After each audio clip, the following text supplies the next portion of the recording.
How's it going, everyone? Welcome back. It is talks about draft season now that the Cincinnati Bengals have exited the playoffs. And I think you have to start now. It is very important in drafts. You do want to draft best position available. And the Bengals, they took Dax Hill as a backup last year to replace Bates and or Von Bell. And if this guy can be an absolute stud, it's like that's what you do. You wanted to draft the absolute stud of the draft at that time. So you do want to go best position available. I think that's very important for a lot of teams in a lot of situations. But I think there also comes a point in time when you have a team that is a Super Bowl contender where you have to start being very articulate and very precise on the positions you draft in the draft. I've seen a lot of draft boards saying Bengals go tight end, first round, second round. I couldn't be more against that. The tight end position is one of the lowest average salary positions in the entire NFL.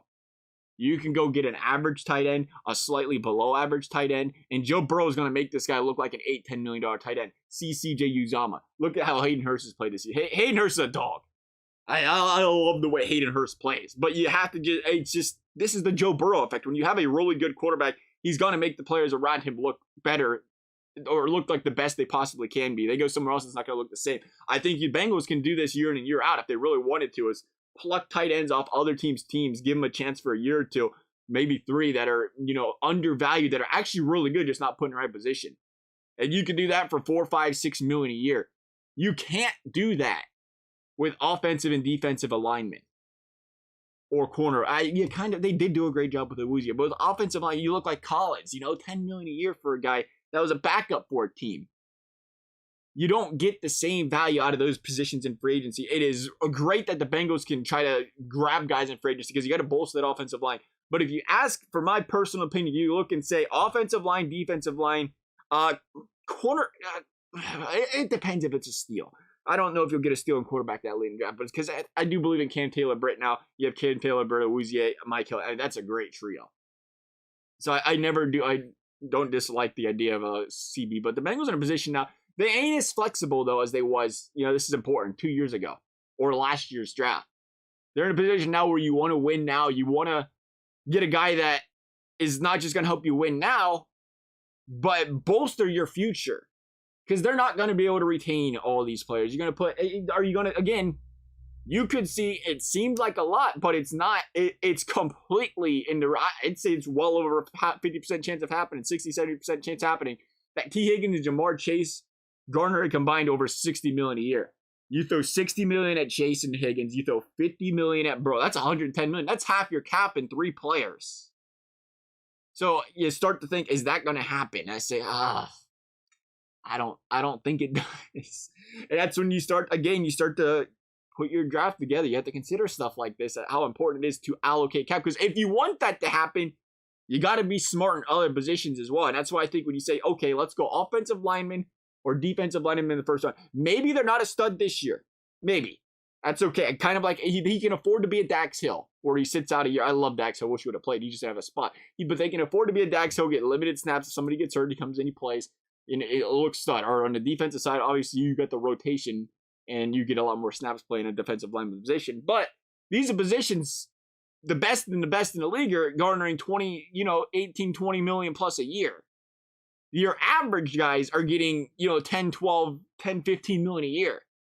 So if you can lock down an offensive lineman or defensive lineman in the first round that's average for 4 years, 5th-year option for 4 years for an entry-level contract deal, I think that's a deal you can't pass up. You have to look at the value of this position.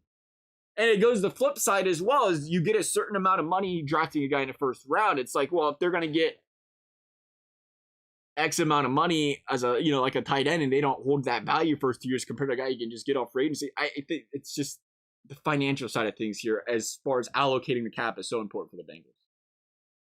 And that is, again, you don't want to reach for anybody, but if you can get average production out of an offensive lineman or a defensive lineman and save a substantial amount of money over the next 3 years, bring guys in for a year or two, and build up other positions. I kind of think about it as a 2-for-1. You're not 2-for-1ing a tight end. If you get a tight end in the draft, or that's the one thing, like, okay, running back in the draft, you can go get a cheap running back out in free agency that's going to put up 2.7 yards per carry or whatever Mixon did this season. tight end that can do what Uzama did, Hayden Hurst did. You know what I mean? But it's hard to get that plug and play left tackle or right tackle for a cheap deal because people know it's like, oh, he's proven himself. He's a great player. So I think you have to draft that position.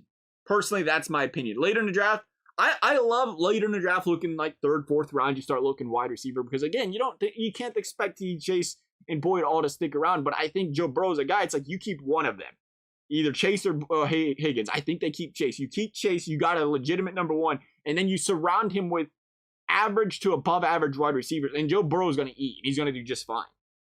And I think again, you can pluck wide receivers out of third and fourth round. You see it all the time. Really solid players. Heck, Boyd was Boyd third round. Fourth round, third round. You get guys. There's a lot of them though. I think you get some great value out of that. And if that's the case, they don't have to do it this year. I guess you could do it next year and say we're gonna pluck him next year, because then we might lose a wide receiver. That spot's gonna open for him, and we're gonna see him plug and play. Because you can plug and play a wide receiver easier than other positions, obviously. We'll see. I'm thinking offensive, defensive lineman.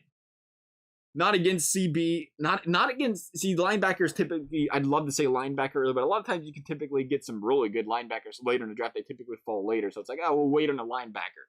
Them good offensive linemen, defensive linemen, because you got to remember Bengals are picking close to the last in the first round, so it's not like, oh well, second round. Yeah, you're right. Second round, it's available, but 60, 60 58, 60th picks a little different. We'll see.